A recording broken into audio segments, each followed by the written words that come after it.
നമ്മളിപ്പോൾ ഉള്ളത് ഈ പെരുവാമ്പ ഗുഹയുടെ മുന്നിലാണ്. ഗുഹയിൽ കയറി പിന്നെ പുറത്തേക്ക് ഇറങ്ങി. അപ്പോൾ ഗുഹ എന്ന് പറയുമ്പോൾ സാധാരണ നമ്മൾ വിചാരിക്കും കുറേ ആളുകൾ കുറേ വർഷം കൂടി ഉണ്ടാക്കുന്ന ഗുഹയാണെന്ന്. അങ്ങനെയല്ല. വലിയൊരു മനുഷ്യൻ ഒറ്റയ്ക്ക്, നമ്മുടെ തോമസ് ഏട്ടൻ ഒറ്റയ്ക്ക്, എത്ര വയസ്സായി? 72 വയസ്സായ തോമസ് ഏട്ടൻ ഒറ്റയ്ക്ക് ഉണ്ടാക്കിയ ഗുഹയാണ് ഈ പെരുവാമ്പ ഗുഹ. പെരുവാമ്പ എന്ന് പറയുന്ന സ്ഥലത്തിന്റെ പേരാണല്ലോ. അതെ, പെരുവാമ്പ കേവ് എന്നാണ് ഇത് അറിയപ്പെടുന്നത്. എത്ര വർഷം കൊണ്ടാണ് ഇത്? 5.5 വർഷം കഴിഞ്ഞു. 6ാമത്തെ വർഷമാണ് ഇത്. ഇതിന്റെ എത്ര ആയിട്ടുണ്ടാവും? ഇപ്പൊ ഒരു 135 മേലെ ആയിക്കോളും. 135 മീറ്റർ ദൂരമായിട്ടുണ്ടാവും. എന്ന് വെച്ചാൽ ഞങ്ങൾ ഇതിന്റെ വിഷ്വല് കണ്ടാൽ മനസ്സിലാവും. ഇതിൽ പല അറകളുണ്ടല്ലോ. ഇനി കയറി കഴിഞ്ഞാൽ ഇങ്ങോട്ടൊക്കെ പോകും. അറകളുണ്ട്. അപ്പോൾ ഇരുടാണ്. ചിലപ്പോൾ നമ്മളിപ്പോൾ കയറിയപ്പോൾ തന്നെ ഒന്ന് പേടിച്ചു പോയി, തിരിച്ചിറങ്ങാൻ പറ്റൂലെന്ന് പേടിച്ചു വരുന്നു. കാരണം ഇത് വരാൻ എയിലെ കൂടിയാണെന്ന് മനസ്സിലാവേണ്ടത്. ഇപ്പോൾ അത്യാവശ്യം പണി നടക്കുന്നത് കൊണ്ട് ഇതിൽ 2-3 സ്ഥലത്ത് ബൾബൊക്കെ ഇട്ടിട്ടുണ്ട്. ആളുകൾക്ക് കാണാൻ പറ്റുന്ന സ്ഥലം തന്നെയാണ്. ഇങ്ങനെ ഒറ്റയ്ക്കൊരു ഗുഹ ഉണ്ടാക്കാന്ന് തോന്നിയത് നമ്മള് വിദേശത്ത് പോയിട്ട് ഒരു തായ്ലൻഡ് എന്ന് പറഞ്ഞ സ്ഥലത്ത് ഇങ്ങനെ ഒരു കടലിൽ ബോട്ട് യാത്ര നടത്തുമ്പോൾ അങ്ങനെ ഒരു തരംഗം കണ്ടു. അതാ ഇതിനെ പ്രേരണ. സാധാരണ വിദേശത്തൊക്കെ പോയി കഴിഞ്ഞാൽ ആളുകൾ അവിടുത്തെ കാര്യങ്ങൾ ഇങ്ങനെ ആസ്വദിക്കും. ഇത് തുരങ്കം കണ്ട് അത് പഠിച്ചു. അത് കണ്ടപ്പം മുതല് നമുക്ക് മനസ്സിൽ ആഗ്രഹം വന്നു. അങ്ങനെ 2018 പോയി കണ്ടു. 2021 കൊറോണ കാലത്തായി ഇത് തുടങ്ങി. അത് തുടങ്ങിക്കഴിഞ്ഞാൽ പിന്നെ ഇന്നേ വരെ നിർത്തിയിട്ടില്ല.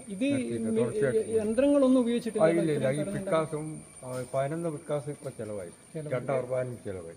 ഈ എത്ര വീതി ഉണ്ടാവും ഇത് വീതി എന്ന് പറഞ്ഞാൽ ചില സ്ഥലത്ത് 2 മീറ്റർ മുതൽ 3.5 മീറ്റർ വരെ വീതിയുള്ള സ്ഥലങ്ങളുണ്ട്. അത് എങ്ങനെയാണ് ഇതിന്റെ ഈ അരികൊക്കെ എന്ന് പറഞ്ഞാല് എല്ലാം പിക്കാസിന്റെ പരിപാടിയാണ്.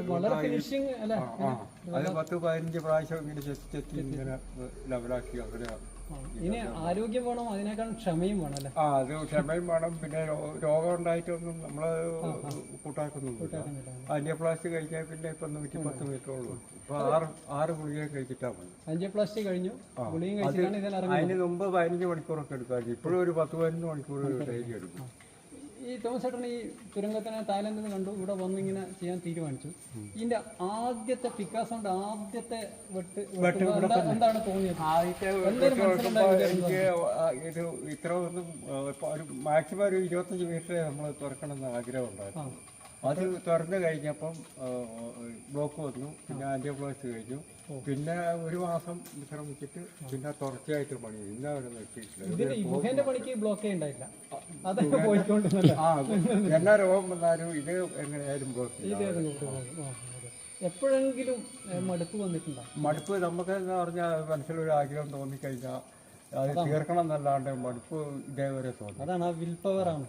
പിന്നെ ഭക്ഷണം കഴിച്ചില്ലെങ്കിൽ അന്നേരം തലകറങ്ങും. പല രോഗങ്ങളുണ്ട്. ഈ യൂറിന്റെ പ്രശ്നമുണ്ട്. അതിനും ഗുളിക കഴിക്കണം. അത് നമ്മളിപ്പോ ഒരു പഥ്യം നോക്കലില്ല. എന്ന് പറഞ്ഞാല് ഇപ്പൊ കിട്ടുന്നതെല്ലാം തിന്നും. പൊറോട്ടയും ബിരിയാണി എല്ലാം പഥ്യം നോക്കലില്ല. ചോദിക്കുന്നത് നമ്മളിപ്പോ ഇതിപ്പോ എടുക്കാൻ തീരുമാനിച്ചു, സ്വന്തമായിട്ട് അങ്ങ് തീരുമാനം എടുത്താണല്ലോ?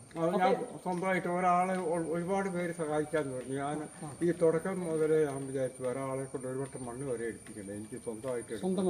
അതുകൊണ്ടാണ് ഇത്രയും 15 മണിക്കൂർ ഇപ്പോഴും 10-15 മണിക്കൂർ. ഭാര്യ മക്കൾ ഇപ്പോഴും വഴക്ക് പറയും. മക്കൾ ഇവിടെ ഉണ്ടോ? അല്ല, മക്കളില്ല, പുറത്താവില്ല, വിദേശത്താണ്. ഭാര്യ സഹായിക്കില്ല? ഭാര്യ സഹായിക്കില്ല. അതല്ല ഞാൻ പറഞ്ഞു, ഒരു വട്ടം മണ്ണ് വരെ ആരെ കൊണ്ടും തൊടിക്കും. വേണ്ട കംപ്ലീറ്റ് പണി. അപ്പൊ ഇങ്ങനെയുള്ള ഒരു പണി എടുക്കുമ്പോൾ നമുക്ക് ആർക്കായാലും ആദ്യം അനുഭവപ്പെടുന്ന ഒരു ഇതെന്താണെന്ന് വെച്ചിട്ടുണ്ടല്ലോ, ഇയാൾക്ക് വേറെ പണിയൊന്നും ഇല്ല. അതുണ്ടായിട്ടില്ല.